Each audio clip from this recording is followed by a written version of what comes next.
Hi everyone, Leah here from EurekaCrystalBeads.com with another fun beading video for you.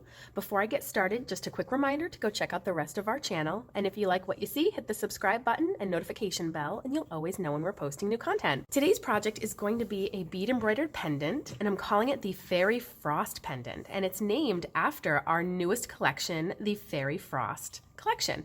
So these are the monthly collections that Eureka Crystal Beads puts out, and you're going to love them. If you haven't checked them out yet, you're definitely going to want to. They are filled with beautiful products that are all discounted and all fit in with one beautiful theme. So today's theme is our Fairy Frost for this pendant. So let me go over all of the things that I'm going to be using. Now, I should note that the Fairy Frost collection comes with much more than this, so I just pulled some of the things out of it that I think would be beautiful in this pendant, but the collection does come with much more. So first, let's start off with the beads. Now, first I want you to notice where I'm using this really great ceramic bead organizer. This is not part of the Fairy Frost collection. I am just in love with using it.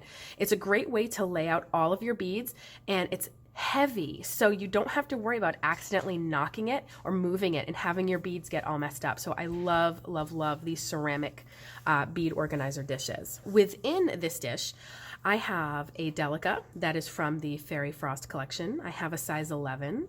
I have a size 15. Now, I do want to note the size 15 is the only thing here that's not part of the Fairy Frost collection, along with this ceramic dish organizer. So if you like the 15 or you like the dish organizer, we'll link you to those as well in case you want to add them in. But the 15 was just one that I thought was too beautiful not to include in this pendant. So next I have some 2mm cup chain here, and I have the focals of my pendant. So here I'm starting off with a 24mm Luna-Soft cab, and you can see how beautiful and just luminescent that is. The Luna-Soft cabs are really fun.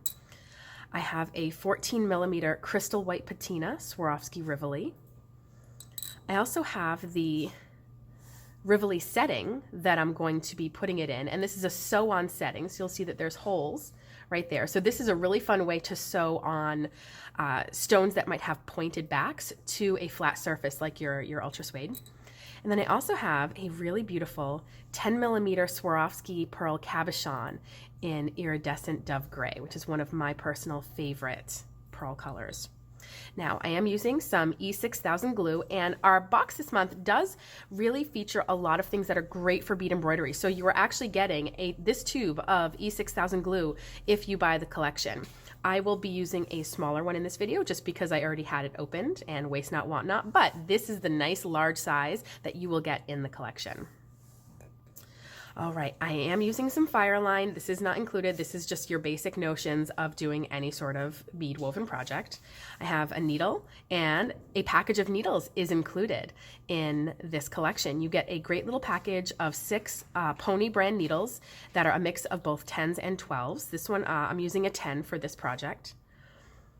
I have my shears here, some pliers. The pliers will help with setting my rivoli into the setting there. These are not included. These are just your tools that you'll hopefully just have in your toolbox. And the last thing that we're going to be using that also is included is a beautiful piece of ultra suede. And I think this color is particularly lovely for winter. The color name is called Morning Sky, and I think it's just a really beautiful wintry, cool wintry blue. So you'll get a piece of ultra suede as well in this collection. All right, so now that I've shown you everything that we're going to be using, let's get started. Okay, so whenever you're doing a bead embroidered project of some kind and you're going to have some stone or stones or cabochons that you're going to be gluing down, that's what you want to start with. You want to get them set into place so that way the glue can have some time to cure. And we're going to be using E6000 glue. The two elements that we're going to have to glue are going to be our Luna-Soft cab and our Swarovski pearl cab. Or cabochon, I should say. Remember, the rivoli is going to be in its own little setting that will get sewn down to the ultra suede, so we don't have to worry about that yet. Now, when you buy ultra suede, and the piece of ultra suede that you'll get with the collection, this is the size that you're going to get from EurekaCrystalBeads.com, which is a nice big size. You're going to get a lot of projects out of this. And the first thing you want to do is decide where you want to place your pieces to glue down, because you don't want to do it right in the middle of your big piece of ultra suede, because then you're only leaving very small bits around it to utilize for other projects. So I like to try to start down in a corner, making sure that I'm leaving enough room around to do the embellishments that I want on the pendant. So I'm probably going to go about here. Better to overestimate than underestimate. And I know that I'm going to actually want this to be like that. But again, we're not gluing the rivoli down yet, but this kind of helps me figure out the placement of everything else. So I'm just going to go ahead and move my rivoli off to the side. And to spread your glue, you can use whatever little tool you like. You can use a popsicle stick, a toothpick. I'm just going to be using a little paper clip here, kind of whatever works for you. You're going to get some glue on the back of your cab there. Spread it out. Spread it out nice and evenly to the edges. You don't want so much that it's glooping out from the sides when you press it down, but you definitely want enough to hold it down for now. Now, in this particular case, I am going to have a peyote bezel that's holding this down. So the glue will be sort of temporary. I will have beading that's holding this cabochon to the ultra suede. However, with the pearl, I'm definitely going to want to make sure I glue that down pretty well because I'm not going to be doing a bezel around that. And that's fine. As long as I have enough glue and it's allowed time to cure, it's completely fine. So I'm going to put this down right about there. Give it a nice good press. And then we're just not going to touch it for a minute. All right, now we're going to get our pearl glued down. There we go. Get the glue back, the cap back on there. Okay, just have a little glob of glue. Okay, and again, before I stick it down, I'm going to make sure that my spacing is nice for my rivoli, and I think that's about right. I know that this is going to be the very bottom, so I don't need to leave too much room underneath it.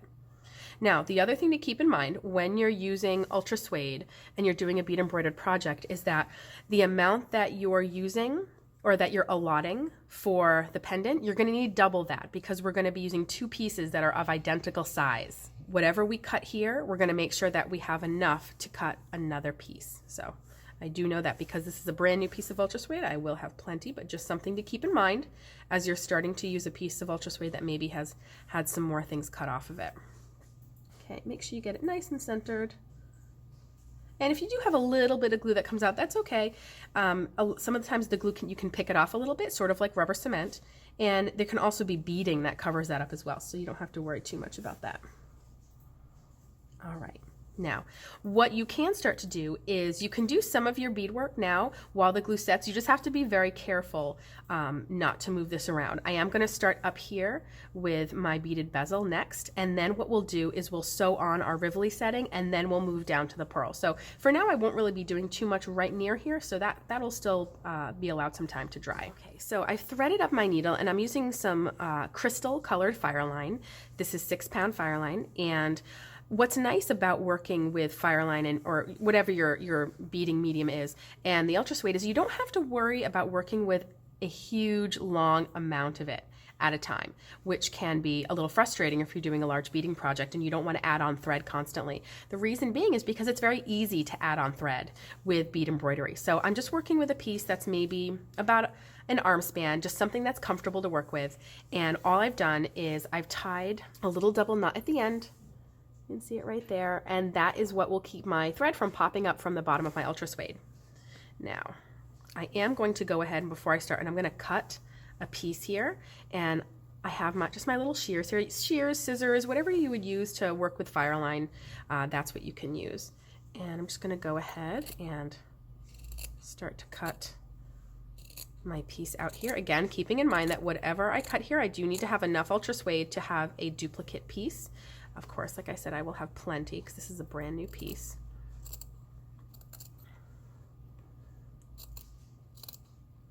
Okay, and this just helps to get some of that ultra suede out of the way. Okay, we're going to give that nice Lunasoft cap another little press. I could peel this off if I needed to for some reason. It's not completely cured yet, but it's certainly stuck there enough where I can absolutely start working. I'm going to take my needle and I'm going to come up right next to the Lunasoft cap. You'll notice I'm right next to the cap. I'm not leaving space there. If there's any space there, what'll happen is the row of beads that we're going to do is not going to sit right next to the cabochon. So we want to make sure that we're right next to it. Okay, and my little knot on the back keeps it from popping out the front. Now we're going to do a little ring of bead embroidery going around the cabochon. And it is important that we make sure that we use an even number of beads because we're going to be using those beads to start a little peyote bezel that will hold down our cabochon here and also, of course, look lovely as well. So we're going to be using our delicas for this. And again, I love these little ceramic dishes there. We're going to pick up our delicas 6 at a time. 1, 2, 3, 4, 5, 6. You're going to slide your beads down. And you want to lay them right along the cabochon. Now, depending on if you're right or left-handed or whatever your preference is, you may want to go counterclockwise like I am, or you may want to go clockwise. It's completely up to you. I tend to like to go counterclockwise. I'm going to lay it down right next to the beads. I want to make sure that they're all sitting snug like that. And then I'm going to stick my needle down right after the last bead. And while I do that, I am supporting with my finger the ultra suede against the cabochon. This also helps to not pull that cabochon off of the ultra suede. Just like this. Okay. Now what we're going to do is we're going to come up from the bottom of the ultra suede again, but we want to be coming up right here, right in between the 3rd and 4th bead. Now that can be tricky. You will get better at just eyeballing it and knowing right where to pop up from underneath. But in the meantime, until you get a little better at it, you can turn your cabochon or your ultra suede over, and you can eyeball about halfway in between where your knot is and where your stitch is, and that will have you come out about where you need to be. Estimating, there we go. So right there, we're right in between those 2 beads. Okay, we're going to pull up. And we're going to go through the last 3 beads. So what we end up with is a group of 6 beads that is tacked down at the beginning, the middle, and the end. So every 3 beads will be tacked down. So I'm going to show you that again just a little faster. We're going to pick up 6 beads, 6 delicas, and make sure that you double check each time you pick them up, because if you're off by even 1, it will mean that you will not have an even number when we're done. Now, if you accidentally picked up 4 instead of 6, that's not a big deal. It just needs to be an even number, but I would just stick with 6 every time because of the size of the cab we're doing. If we were doing a smaller cab, I would say you do groups of 4 at a time, but I think in this case, 6 at a time is fine. And again, as I push through my ultra suede, I do have a finger behind here supporting the ultra suede against the back of the cab. Okay, we have our nice little line here. Again, if you eyeball about halfway in between where the last stitch ended and where your thread's coming out, and go about halfway. There we go. Just like that. Pull it through and then go through the last half of the group of beads, which is the last 3. Just like this. So I'm going to keep going around, and I'll be back in just a minute to show you how we finish it up and then start the bezel. Okay, so I've gone almost all the way around my cabochon here. And as you can see, I'm left with a space that is not exact for 6 beads. So what do? Well, you need to figure out exactly the amount of delicas that do fit there.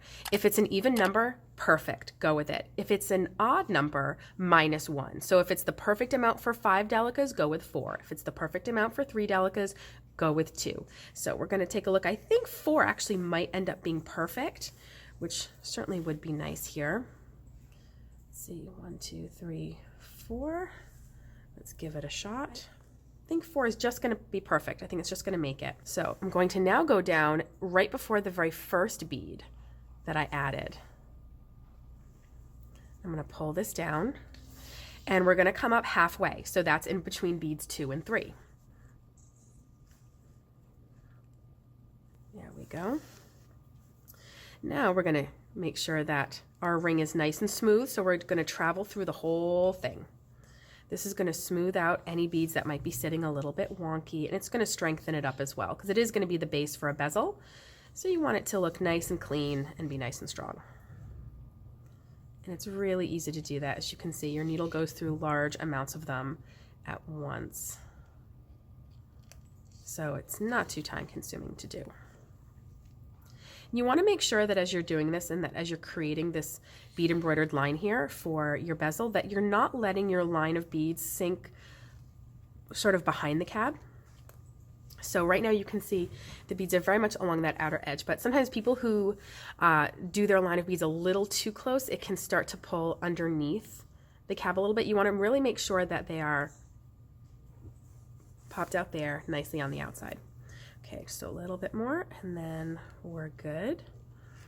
Okay, now we have an even number, and I did double check that as well when I was off camera just to make sure, because it never hurts. Better to double check. So let's see, get some more beads over here. Okay. Now if you've done peyote before, great. This is just going to be simple even count tubular peyote. If you haven't, it's very simple. Pick up a bead, skip over the next bead, and go through the one after that. So another way to think about it is if you're coming out of bead A, you're skipping over bead B and going into bead C. Okay. Just like that. You're coming out of bead A, skipping over bead B, going into bead C. And you get your little up bead there, it sticks out. And we're going to encourage these little beads, rather than sticking out to the side, to stick up onto the wall of the cabochon. And if they don't for now, that's totally fine. Once we go around again, it will hold them in place, but it's just a good thing to help encourage it now. So again, I'm going to pick up a bead. I'm going to skip over the next bead and go through the one after that. So we're basically picking up beads and going through every other bead in our ring. Just like that.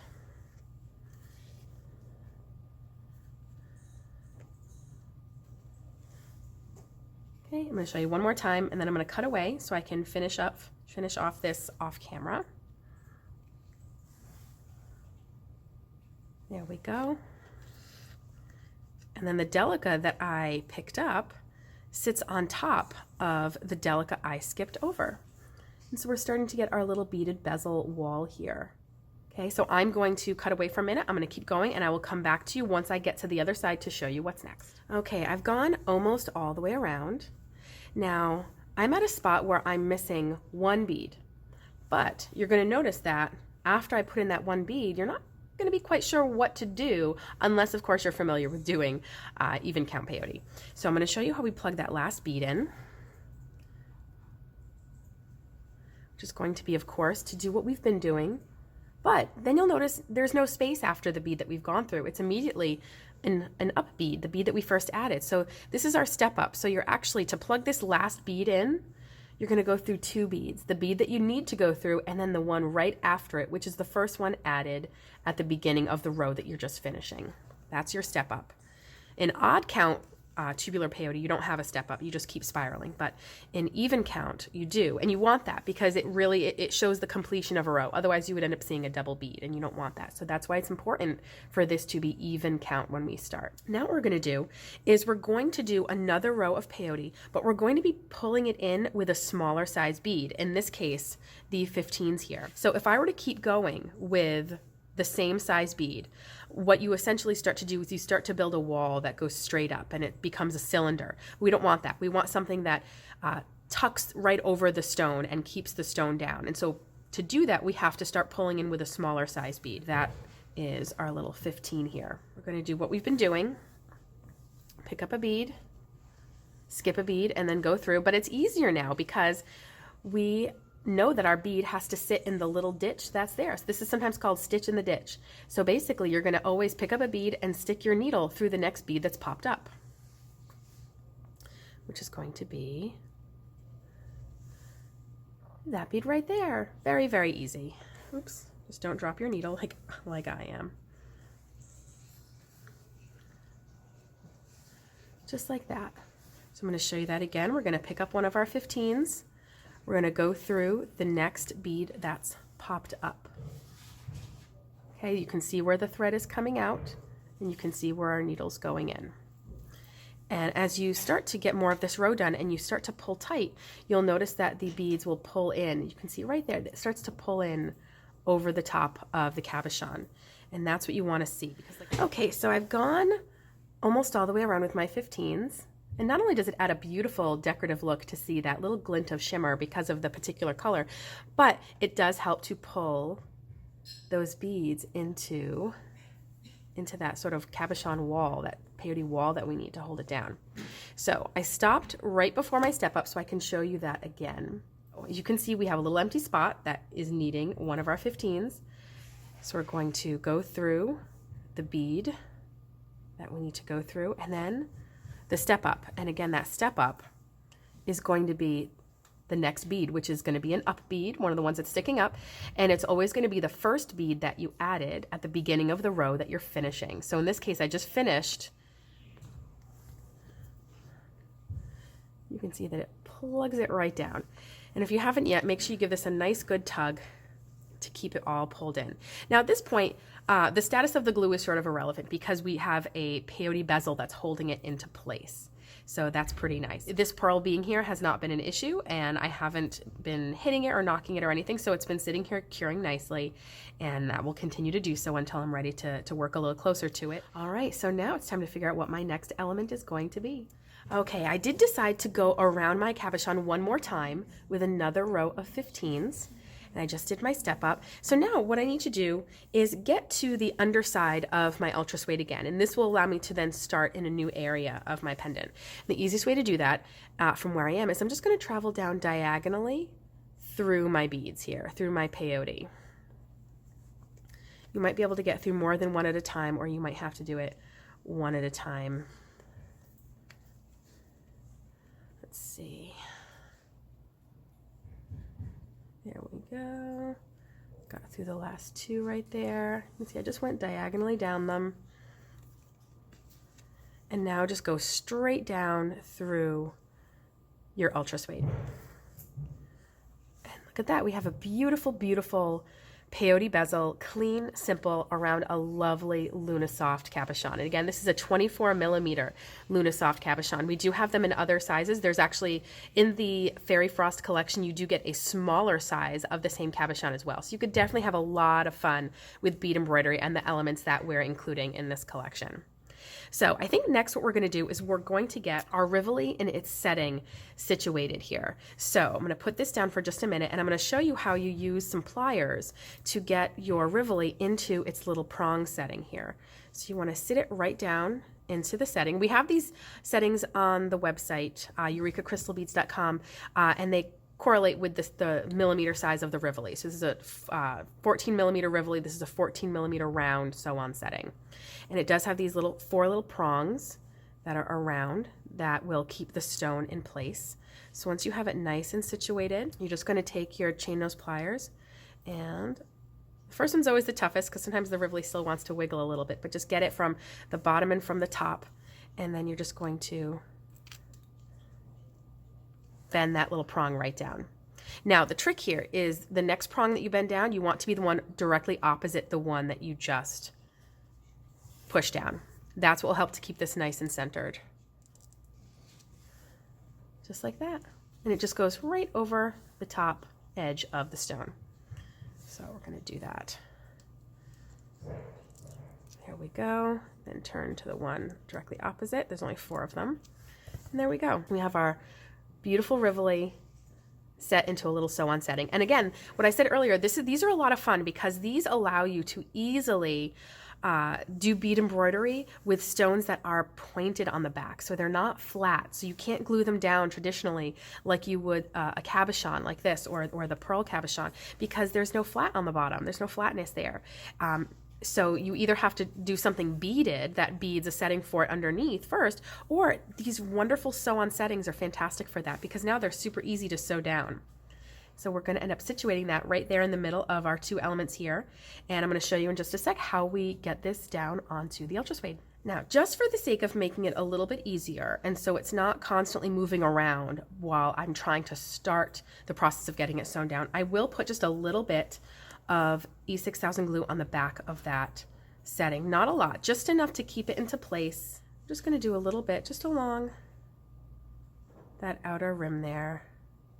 And don't worry if it gets a little gloopy. Again, E6000 is kind of neat because it's sort of like rubber cement for a little bit, meaning that before it's completely cured and hard, it's kind of like rubber cement, so you can kind of just easily rub off or pick off the pieces that might be glooping out on the outside. So I'm going to get this situated down. And because I'm very detail oriented, I am going to make sure that I have my prongs sitting nicely. I either wanted them up sort of where they create an X or whether they're like this. So I want them to be nice and centered in some way.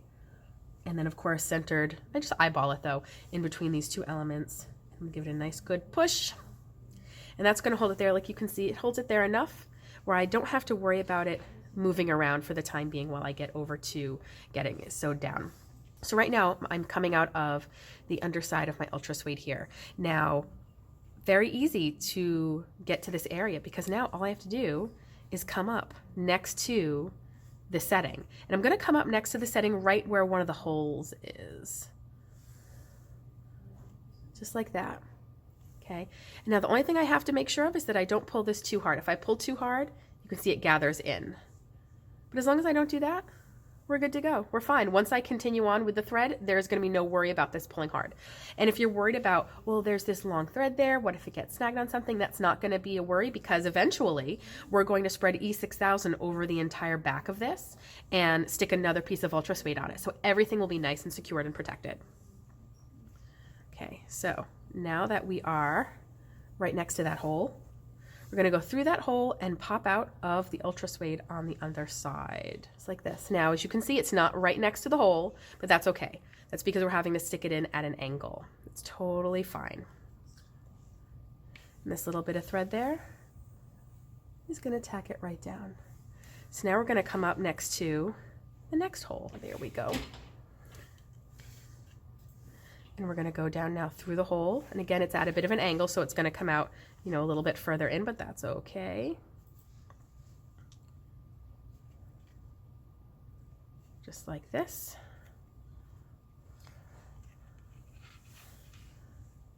And it's going to tack down that sew-on setting.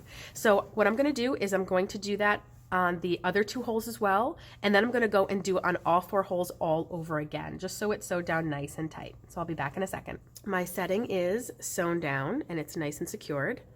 So that's what my back looks like so far, and again, this will all be hidden. And that's what we got on the front here. Now, the neat thing about bead embroidery is you can do as much or as little as you want. Overall, I do want to cover up most of my ultra suede. That doesn't mean I'm going all the way to the edges here. I wanted to leave myself enough room so creatively I can figure out what I want to do as I go along. But you don't want to leave too much exposed. So the next element we're going to do is some cup chain. So this is 2mm sized cup chain. And you're actually going to get 2 different sizes of cup chain in the Fairy Frost collection, but this is the smaller of the 2. And I've already counted how many it takes, and I believe it was 18, to go perfectly around my little setting here. So I'm going to show you how I am going to get this tacked down.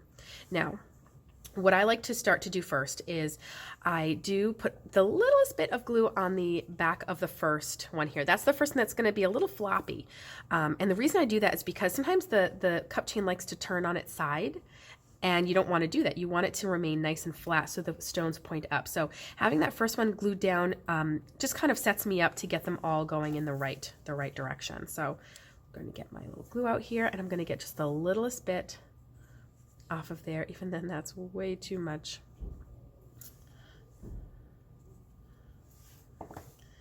And we're just going to get a little bit of glue on the back of that piece of cup chain, just the littlest bit right there.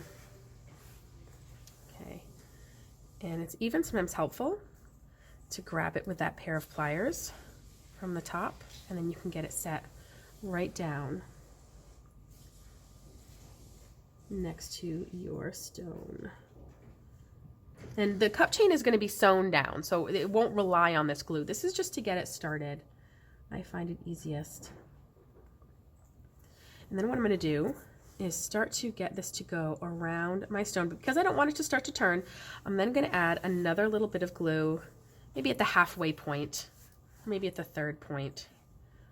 We'll go on to one of these. It's maybe at the 3rd point. Add that little bit of glue, and then we're going to do it once more on the very last one. You can see that's going around nicely. Now the sewing is what will keep it nicely and tightly into place, but that's the basic gist of what we got so far.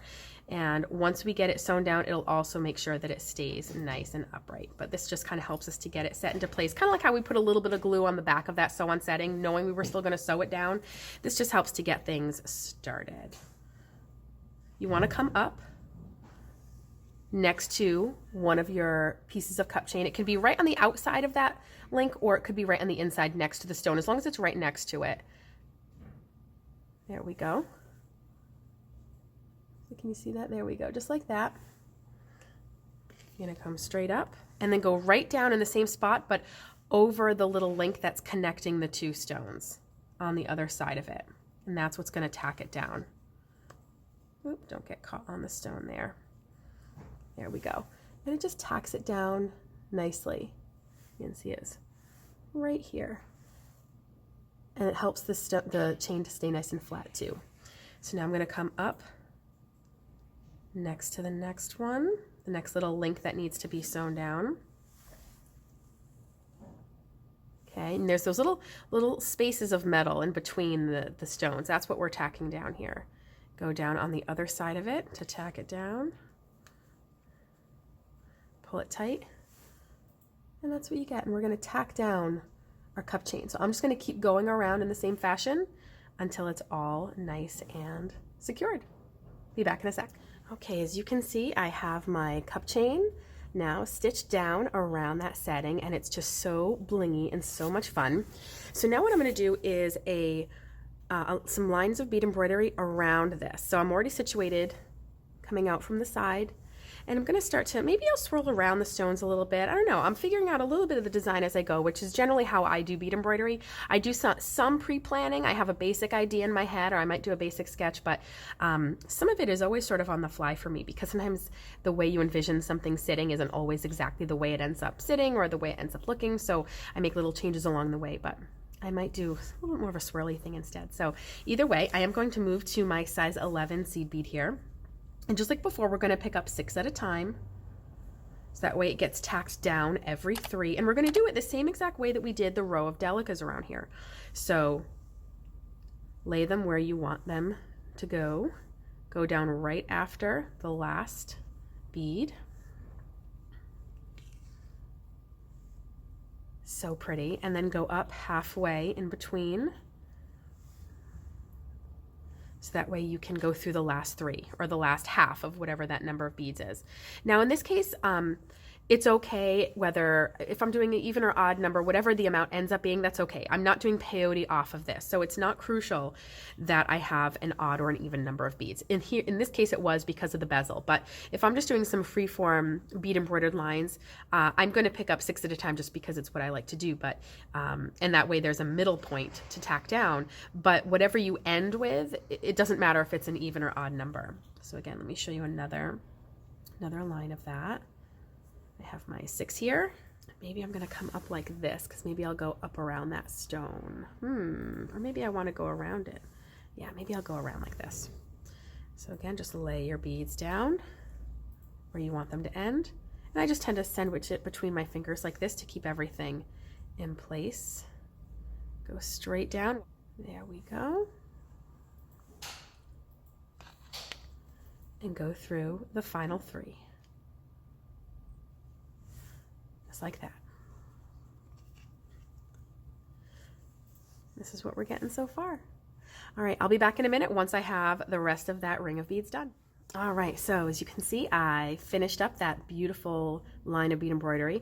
And once I finished, I did go through it all again just to smooth it out. And I had a gap that was perfect for the last 6 beads. But again, if it was perfect for 5 or 3, in this case, I'm not doing any peyote off of it. So I could have used whatever amount was perfect for the end there to finish it up.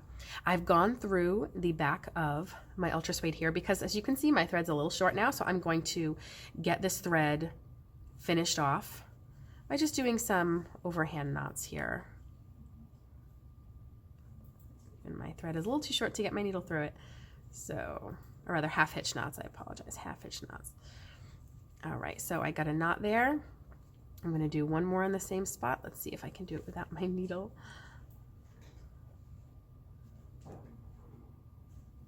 There we go. And again, you're going to have glue covering this, so you don't have to worry too much about anything coming undone. It's all going to be secured down with glue. Okay. Now I'm going to trim this, but I'm not going to trim it right next to the knot. You can leave a little bit of a tail there. Okay, so pretty. Now, to start the next thread, again, super easy. Just work with another bit that you think is comfortable to work with. Get your needle threaded. You're going to tie that little double knot, and you're going to just come up from the bottom. And what I think we're going to do is we're going to work with the pearl element next.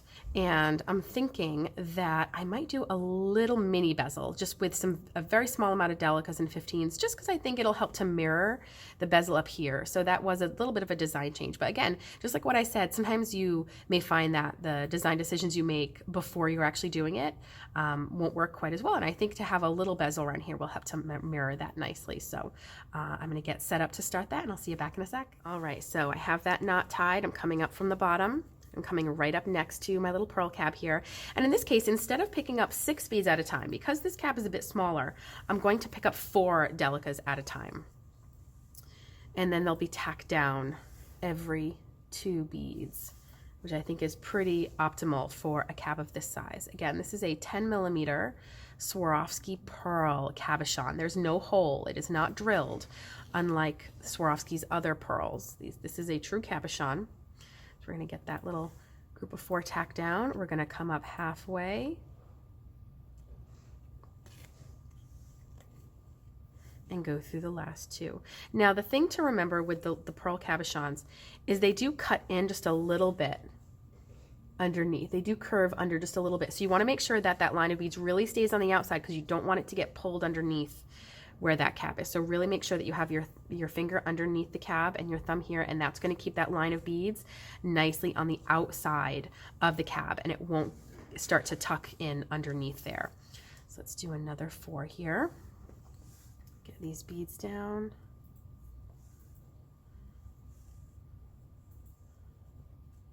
Just like that. Go straight down through. Again, I'm still supporting the cap there with my finger underneath and my thumb on top. The glue is nicely drying, but still, you always want to help it out and not do anything that causes the pearl to start to pull away from the ultra suede, since it's not 100% cured. Go through the last 2 just like this. Okay, and I'm going to come back when I am all the way around and show you how we finish that up. All right, so I have that line of delicas around my pearl. I did it in groups of 4, and when I had to finish that final gap, it was perfect for one last group of 4. I then traveled around through it to smooth it out, and now I'm ready to start that peyote bezel. Now, I'm going to be doing it very similarly to the top here, to that Luna Soft cab. Pick up a bead, skip a bead, go through, and we're going to encourage it to sit up onto the wall of the cabochon there. It's not going to take very much to go around, because again, this is a bit of a smaller cabochon. You're going to want to make sure as you pull that you're not getting caught on your other elements, especially things like your cup chain or your prongs here. It can make it a little bit easy to get caught up there, and that's never a good thing. Okay, so I'm going to finish going around the cabochon here, and I'll show you what happens next. Okay, so I went around and did the same kind of bezel as the top Luna Soft cab, but I didn't do the second row of 15. So I just peyoteed 1 row of the delicas and then 1 row of 15s, doing my step ups, which are no different than up here. And then that's what I have so far. So I think what I'm going to do now is I start to wrap it up, because I really want to let some of these really interesting elements show off. So I don't want to do anything that's too crazy as far as embellishments, because some of these with the cup chain and our setting here, they start to get a bit intricate. What I'm going to do is I'm going to come up right next to the pearl cab that I just did. I'm coming up right here, and I'm going to do another row with these pink 11s, and I'm going to come up here like this, and then I'm going to circle around like that. And then I think we're going to start to wrap it up. So let me start to get that started here. So again, we're going to do our 6 at a time. If you are more comfortable with doing 4 at a time because you like it tacked down every 2 beads, that's completely fine with you. I don't know how incredibly necessary it is, but it's totally your call. It's just going to take you a little bit more time to do it. And I think the 6 at a time is really fine, getting tacked down every 3 beads. Go through our last 3. Okay, and I'm just going to start to do a line, like I said, that's going to come up here. It's going to help to fill in this little bit of a gap right here, and it's going to nicely edge right here. And then I think we're going to start to do some trimming and gluing and edging. And then of course we'll do a nice little bail coming off the top. So I'll be back in a minute. Okay, so this is how that turned out. So I went with that line of the size 11s all around like this and ended here, and then started a line of that 15 from here and then right around here. So at this point, I think my pendant is pretty much finished. So what I'm going to do is I'm going to trim around.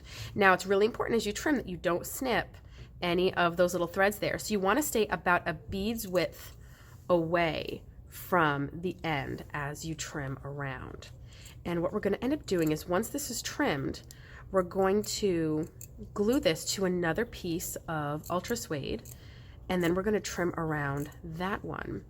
Then we're going to use a stitch called whip stitching, and we're going to stitch the two pieces of ultra suede together, and then we're also going to make a pretty little bail coming off of the top. So you can see that I'm leaving a little bit of an edge going around, and I don't mind some of my ultra suede showing through. It's why you pick a nice complementary color. And for me, this was a lovely color that came in the Fairy Frost kit that goes beautifully with all of these beads. Some people do prefer to do this first layer of bead embroidery on an interfacing called lacy stiff stuff. I am not a lacy stiff stuff girl. If you are, that's fine. You can certainly do that, and then you would use your ultra suede for the back piece, the piece that we're going to cut next. Whichever you like. I personally prefer to stitch right onto a first piece of ultra suede, but if you have a preference, you can certainly stick with it. But if you haven't done your stitching directly onto ultra suede, give it a shot. You might find that you like it. All right, so that's what we got there, and that's our back. So this piece is sort of scrap unless it's big enough that you could do something small on it. Another point, but this ends up being perfect for right here. So what we're going to do is spread a nice amount of glue, of our E6000 glue, onto the back of our piece here, onto each of my three little areas. Just like this.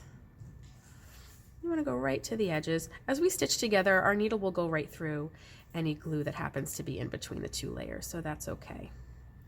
You could use a paper clip for this. You could use a toothpick, a popsicle stick, whatever you like, a folded up, tightly folded up piece of paper, and really whatever you want to do, however you would think to spread glue, that's how we can do this. The glue here is really great for helping all of those little stitches of threads to stay put, especially where we began and ended threads. That's where that's particularly helpful.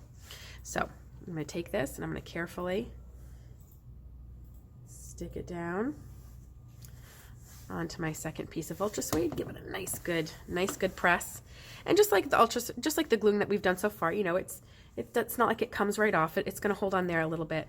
You can see we got a little bit coming off the back there. That's fine. We can just take a little bit and our paper clip and just wipe it right off. Now we're going to do our trimming right around it, and so we're going to trim right along the line of the ultra suede that we have right there. Just like that, and just go nice and careful. Better to leave too much there and have to trim a little bit more off than to cut too much off. You also want to make sure that you keep whatever tool you're using to cut, whether it's shears, scissors, you want to make sure that you keep them nice and straight. You don't want to do this. You don't want to undercut your this new second bottom layer of ultra suede, because you can always trim off more, but if you undercut, then that second layer underneath is actually going to be cut further in than the top layer. So as you can see, I was careful, and I have a little bit more that I can trim off here. That's fine. I'm happy to do that. Space is a little easier than I think scissors do. And again, this is just a nice rough cut. We can clean it up as much as we need. So this is what our back will look like, nice and clean. And now what I'm going to do is I'm just going to go around and I'm going to clean up these edges so they match as nicely as possible. So I'll be back in a minute. All right, so this is what I have here, trimmed all the way around. And to start our edging now, we're going to start with another piece of Fireline on our needle. And we're going to do that same knot at the bottom. And we're going to go in between the two layers so that way we can have a thread coming out from in between them. And then we're going to start our whip stitching. Now with whip stitching, you can incorporate beads if you'd like, which is what we're going to do here. By the way, a little trick, if you try to make two knots and they end up right next to each other, you can tie a third knot and it usually pulls them together. With the whip stitching, we're going to be incorporating our size 11 seed bead into that as well. And this will add a nice little decorative quality to the edging. And it also helps to camouflage your stitches if your stitches maybe aren't the neatest, which is a nice little trick. So we're going to start right up here, and I'm going to go in through the two layers and then up from the bottom layer. And I want to be on the outside of the beads, just like that. We're going to let that little knot get pulled right in between there. You can see it right in between there. Now, the trick with whip stitching and having nice, neat stitches is that you don't want to try to cram too many stitches into an area, because the more stitches you have that you're trying to cram in, the more obvious it's going to be when they're not perfectly spaced. So the trick is to not go crazy with that, and then you'll get into a rhythm. And this is very much something that takes practice. I recommend perhaps taking that scrap piece of ultra suede and practicing your whip stitching before you're doing it on your pendant, unless of course you're already comfortable with whip stitching. But practice on here, because I promise you, if you start here and you start whip stitching, you're going to see that it gets better and better and better as you go. And then hopefully you'll have perfected it a little bit before you're doing it on your pendant. Now, like I said, we are going to incorporate some beads into this. So we're going to be using these pretty little pink size 11. I'm going to pick up one of my 11s here, and I'm going to go underneath to the back of the pendant, but I'm not going to line it up exactly where that knot is. I'm going to go over just a little bit,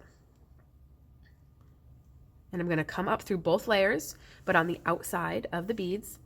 And what I like to do is I like to then use my fingers right here and here to guide that bead down into the exact spot that I want it to be. And where I want it to be is right where the two layers of ultra suede are different, or where they're separated. And it's going to nestle right down into there, and you can see it covers that little line where they separate. So I'm going to pick up another bead here, and I'm going to go to the back. And also, don't try to make your stitches start right at the very, very edge. Go in just a little bit. You want it to really hold the ultra suede together. Again, make sure that you're going up through both layers, and you're on the outside of the last line of beads. Oops, got a little knot there, of course. Let's see.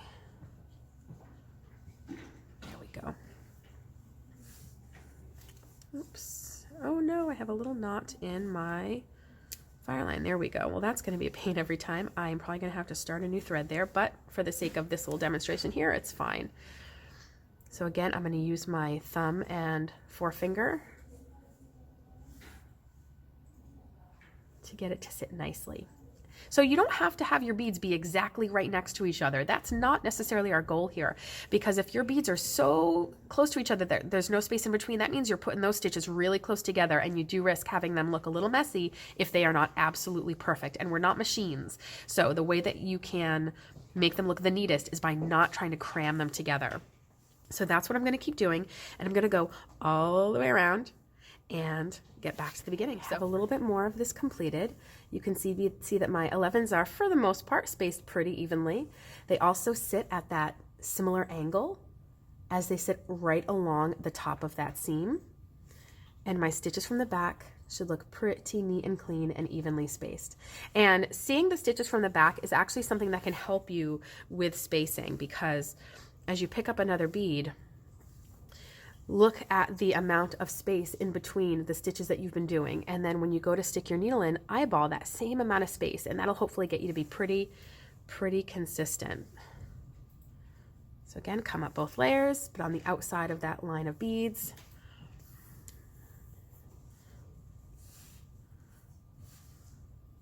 Boop. Pop it right in there. And I'm also not pulling really, really tight either. You really just want to pull just tight enough to get your beads to sit down into their little spots. So that's what we got. That's what it looks like from the top. So I'm going to keep going, finish this up, and we'll come back and do a quick little bail. All right, so I have all of my edging done around my fun little pendant here. Give you a nice good close-up of everything. Gorgeous, gorgeous. So I have ended where I started. So this was the first bead that I stitched in, and this was the last one. Now what we're going to do is we're going to very sneaky go right into that line of 11s right there, because at the very top is where we're going to build a little bail. I'm not going to pull very hard, just enough to get in there. And we're going to head right up the side here. We're going to do a cute little tiny bail. Nothing too elaborate because the pendant itself is a bit more elaborate. Just something small here. And you want to go just past center because then the bail will sit at the center point. So we're just a smidgen past center. Actually, I might go one bead more than that. And this part might take a little bit of trial and error, so we'll see how good it works on my first shot, but we're going to start to do a little peyote bail. And by doing that, coming out of the bead that we are right here, where our thread is sort of pointing in this direction, we're going to head back in this direction, and we're going to start to plug in some beads that will be our peyote. And we're going to work a little peyote strip and then sew it down into a loop, and that will be our bail. So we're going to use more of our 11s here. Okay, I'm going to pick up a bead, go back through the bead before the one we're coming out of, hold it this way for you, and you'll see that it pops up, and we get our first little up bead for our peyote. We're going to pick up another bead, skip the next one, go into the one after that,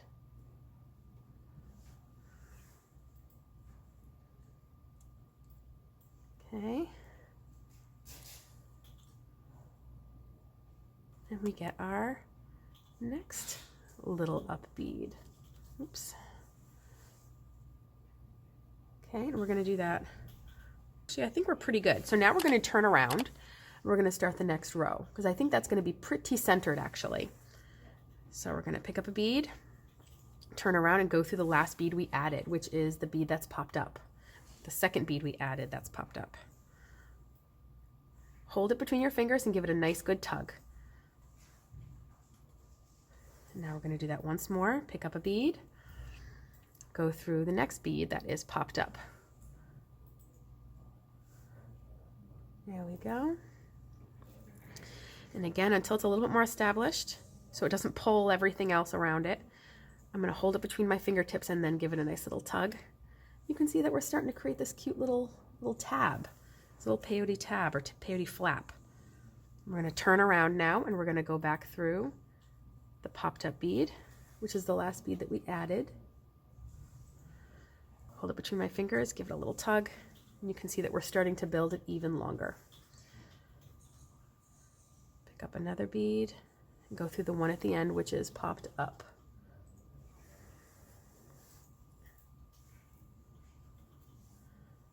And I'm going to move the rest of this beadwork out of the way so that way you can see a nice clear view of it. You can see that we're getting a little tab. So I'm going to pick up another bead, go through this popped up bead. Pick up another bead, go through this popped up bead, turn around, and we're going to keep going, and we're going to make a little flap that's a little bit longer. So I'll be back in a minute to show you a little bit more of that flap finished. All right, as you can see, I've continued that little peyote flap upwards.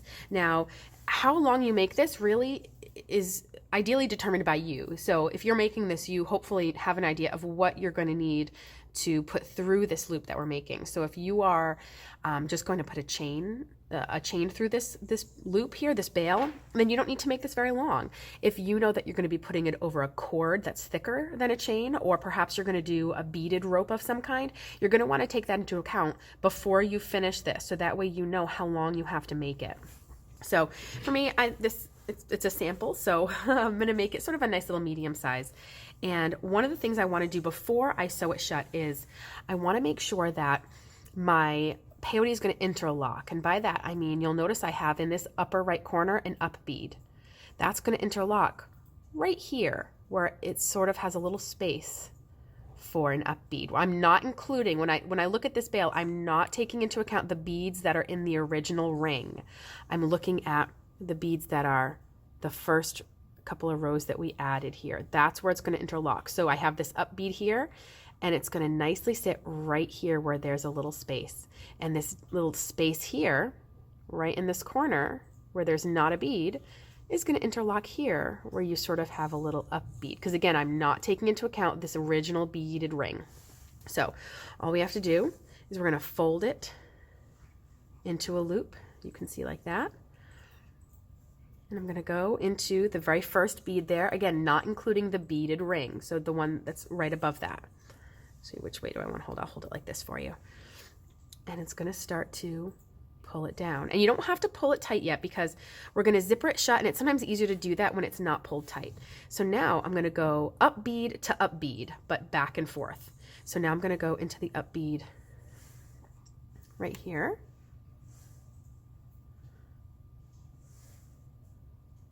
And then I'm going to go into the next bead of that original area right above that original ring, the beads that we added when we went back and forth once. So from side A to B and then from B back to A, those total beads that we added there. And now I'm going to go into the last bead here, which is the last up bead. Try not to get caught around the rest of your beadwork. You can see that we're zippering it shut. Let me give you a nice good close-up of that. We're zippering it shut. And before I pull this shut, I'm going to show you the last bead that I'm going to go into, but I'm going to show you now because it's easier to see it before it's zippered shut. So once I pull this tight and it's zippered shut, I'm going to head right back into the bead at the end of the bottom, but heading in the direction, heading in the other way. That's going to help to zipper this all nice and shut. And then it's going to finish it off by heading back into that beaded row and then across to the other side. And it's going to end up looking, hopefully, nice and seamless. I might have to dig in a little bit to get in there. If you can, it's nice to be able to go through more than one bead at a time, but don't spend more time trying to go through more than one bead at a time than it would just take you to go through one bead at a time. So that's what we end up getting here. We have our little bale looking adorable. That's what it looks like from the back. We have a nice size hole to get through, to get a lot of things through there, at the very least a chain or a cord. And now all I'm going to do is I'm going to go back across to strengthen up where it's zippered shut, and then I'm going to weave out my thread. So I'll be back in just a minute to show you the wrap up. All right, so my bale is nice and reinforced, and all I've done is I've gone right back into that beaded ring right here, that ring of pink 11s that's edging around that peyote bezel, and that's where I'm going to start to weave out my thread. So I'm going to stick my needle behind the threads that are going through those beads already. Let me get that little beaded loop. We're going to go through that loop that ties half hitch knot. I'm going to go through another few beads, whatever my needle just kind of happens to pop through, and I'm going to do it again. And I'm going to do it again. I want to have around 4 to 5 knots just to make sure that everything is nice and secure. Hopefully this is something, this particular thing, weaving out a thread, ending a thread, is something that you already know how to do if you're already feeling confident enough to make a bead embroidered pendant. So this is hopefully just a review for you. Again, one of the things, like I said, I love about bead embroidery is that you don't have to work with pieces of thread that are just insanely long. So it makes the whole process a lot more enjoyable, and it actually makes it go pretty fast because you're not spending all of this time just pulling and pulling and pulling large amounts of thread. So don't go crazy trying to work with huge amounts here because it's really easy to add on thread, as you can see during the project. You'll have a lot less frustration. All right, so I'm going to trim this puppy off. And there we go.